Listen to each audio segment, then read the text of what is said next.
चलिए भैया, कल के क्लास में हमने थ्री फेज इंडक्शन मोटर में जो कॉगिंग इफेक्ट था उसके बारे में कल पढ़ा था। आज हम थ्री फेज इंडक्शन मोटर में जो दूसरा इफेक्ट है जिसका नाम क्रॉलिंग इफेक्ट है उसके बारे में आज हम डिस्कस करेंगे। तो आज की हेडिंग होगी क्रॉलिंग इफेक्ट। तो हेडिंग लिख लीजिएगा, crawling effect. Crawling effect, crawling effect. भैया, जो क्रॉलिंग है, इस क्रॉलिंग की हिंदी होती है रेंगना। रेंगना यानी कहीं ना कहीं। अच्छा, रेंगेगा कौन सा चीज़? तो हमको पता है कि रोटर ही जो एक ऐसा पार्ट है जो रोटेट करता है। इसका मतलब क्रॉलिंग इफेक्ट कहीं ना कहीं स्पीड से संबंधित होगी। तो चलिए बात करते हैं क्रॉलिंग इफेक्ट। तो क्रॉलिंग इफेक्ट होता क्या है? क्रॉलिंग इफेक्ट होने का जो मेन कारण है वो है हार्मोनिक्स। क्या है? हार्मोनिक्स।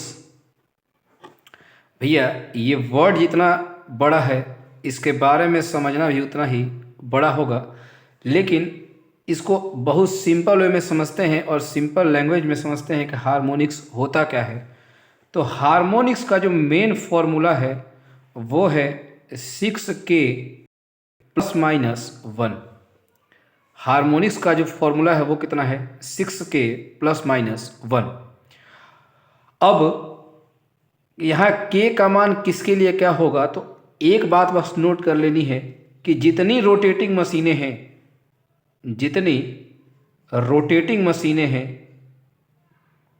जितनी रोटेटिंग मशीनें हैं, उन सभी के लिए जो के का मान होता है वो हमेशा 1 होता है। ये बहुत इम्पॉर्टेंट है। जितनी रोटेटिंग मशीनें हैं, चाहे वो जनरेटर हो, चाहे एसी का वो मोटर हो, उन सभी के लिए के का मान 1 होता है। तो अगर क्रॉलिंग के लिए हार्मोनिक्स जिम्मेदार होगा तो हार्मोनिक्स का कौन कौन सा मान इस क्रॉलिंग के लिए उत्तरदायी होगा वो हम ज्ञात करते हैं। तो यदि इस के का मान इस फॉर्मूले में रखें, एक बार प्लस के साथ और एक बार माइनस के साथ, तो ज़रा ध्यान से देखिएगा। एक हो जाएगा 6 इंटू 1 और प्लस में 1, तो ये हो जाएगा 7। और एक बार अगर माइनस यही मान लें तो ये हो जाएगा 6 माइनस 1 बराबर 5। यानी हार्मोनिक्स के, भैया हार्मोनिक्स बहुत टाइप के होते हैं, जैसे third harmonics, fifth harmonics, seventh harmonics, 11th harmonics, ऐसे बहुत से हार्मोनिक्स हैं।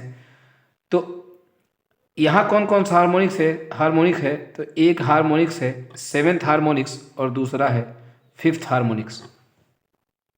ठीक है, यहाँ तक बात समझ आई होगी। अभी तक हमने ये पढ़ा कि क्रॉलिंग होता क्या है, ये हम पढ़ेंगे बाद में, लेकिन इस क्रॉलिंग को कराता कौन है? वो है हार्मोनिक्स। और हार्मोनिक्स में भी कितने टाइप का भी हमने पढ़ा। तो हमको पता है कि इतनी रोटेटिंग मशीनें हैं, सभी के लिए जो के का मान है वह कितना है? 1 है। तो यदि के 1 होगा तो इस फॉर्मूले में रखेंगे तो यहाँ से 2 मान मिलेंगे। एक हार्मोनिक्स का मान मिलेगा 7वां हार्मोनिक्स और एक मिलेगा 5वां हार्मोनिक्स। सबसे पहले समझते हैं कि भैया ये हार्मोनिक्स होता क्या है। ये बातें आपको इन दोनों से स्पष्ट हो जाएंगी। जैसे हम अगर एक थ्री फेज इंडक्शन मोटर की बात करें तो ये हमारा एक थ्री फेज इंडक्शन मोटर है। इसको हमने एसी सप्लाई से कनेक्ट किया है। तो एसी सप्लाई जो भी लगाए होंगे वो एसी सप्लाई का अगर ग्राफ देखें तो ये एसी सप्लाई है। ये हमारी मुख्य फ्रिक्वेंसी है, ये मेन फ्रिक्वेंसी है। उस मेन फ्रीक्वेंसी की सप्लाई लगाए होंगे तो इस सप्लाई के वजह से यहाँ फ्लक्स बना होगा।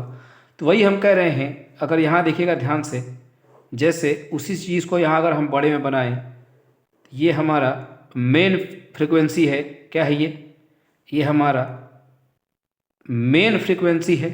मेन फ्रीक्वेंसी को ही हम भैया फंडामेंटल फ्रीक्वेंसी भी कहते हैं। मेन फ्रीक्वेंसी को हम फंडामेंटल फ्रीक्वेंसी भी कहते हैं।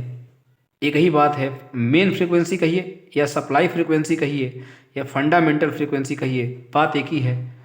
अब ये 7th हार्मोनिक्स क्या करेगा? 7th हार्मोनिक्स का मतलब ये है कि मेन फ्रीक्वेंसी जितने समय में अपना एक साइकिल कंप्लीट कर रही होगी उतने ही समय में सेवेंथ हार्मोनिक्स की वजह से अच्छा हार्मोनिक्स उत्पन्न कहाँ होगा, इस सप्लाई में।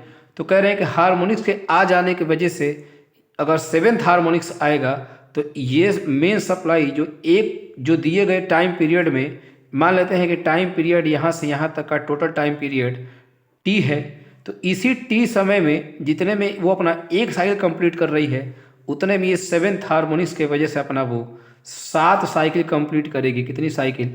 7 साइकिल कंप्लीट कर लेगी, वो अपनी 7 साइकिल कंप्लीट कर लेगी। अच्छा, ऐसे ही अगर फिफ्थ हार्मोनिक्स होता तो जितने समय में मेन फ्रीक्वेंसी अपनी एक साइकिल कंप्लीट कर रही है उतने में फिफ्थ हार्मोनिक्स की वजह से वो अपनी 5 साइकिल कंप्लीट कर लेती। तो ये होता है भैया फ्रीक्वेंसी, ये होता है, इसकी वजह से ये प्रभाव पड़ता है मशीन में। तो ऐसे होगा क्या, इससे होगा क्या, हमको पता है कि NS बराबर 120 अपान में P, 120 F अपान में P। यहाँ से एक चीज़ स्पष्ट है, देखिएगा पीरियड इतने में ही है। अगर फ्रीक्वेंसी का मान घट रहा है, अगर फ्रीक्वेंसी का मान घट रहा होगा तो ये फ्रीक्वेंसी के घटने के साथ साथ स्पीड भी क्या हो रही होगी, घट रही होगी। अगर फ्रीक्वेंसी घट रही है तो इसके साथ साथ स्पीड भी क्या हो रही होगी, घट रही होगी। और अगर स्पीड घट रही होगी तो जितनी गुना स्पीड कम होगी उतनी गुना पोल का मान क्या हो जाएगा, बढ़ जाएगा। बस समझिएगा, अगर फ्रीक्वेंसी जितने गुना कम होगी, हार्मोनिक्स के वजह से जितने गुना फ्रीक्वेंसी कम होगी उतना ही स्पीड कम होगा, और जिस अनुपात में स्पीड कम होगा उतना ही नंबर ऑफ पोल बढ़ जाएगा उस मशीन में अपने आप। किसके वजह से? इस हार्मोनिक्स की वजह से। इतनी बातें समझ आ रही होंगी। अब आपको 2 चीज़ और बताते हैं, तब आपको क्रॉलिंग का पूरा फंडा समझाते हैं क्या होता होगा। भैया होता क्या होगा, ये सेवेंथ हार्मोनिक्स और फिफ्थ हार्मोनिक्स ये भी, अब जरा इस फिगर को देखिएगा। अगर ये 3 फेज इंडक्शन मोटर है, अगर ये 3 फेज इंडक्शन मोटर है और हमने एक फंडामेंटल फ्रीक्वेंसी यानी सप्लाई फ्रीक्वेंसी लगाई है 50 हर्ट्ज की, तो ये जब ये सप्लाई गई होगी तो अपना एक फ्लक्स बनाई होगी जिसको हम मेन फील्ड का फ्लक्स कह रहे हैं, और इसको हम नाम दे रहे हैं φm से। ये मेन फील्ड का फ्लक्स है जो ns स्पीड से घूम रहा होगा, जो ns स्पीड से घूम रहा होगा। और इस सप्लाई फ्रीक्वेंसी में ये दोनों हार्मोनिक्स आ जाने के कारण ये भी अपना 2 फ्लक्स बनाएंगे अलग से। इसका मतलब कुल मिलाकर 3 फेज इंडक्शन मोटर में क्रॉलिंग की कंडीशन में कितने फ्लक्स बन रहे होंगे, तो हम इसका मतलब 3 फ्लक्स बन रहे होंगे। कौन कौन से? एक फ्लक्स बन रहा होगा फंडामेंटल फ्लक्स, एक फ्लक्स बन रहा होगा फंडामेंटल फ्लक्स, एक फ्लक्स बन रहा होगा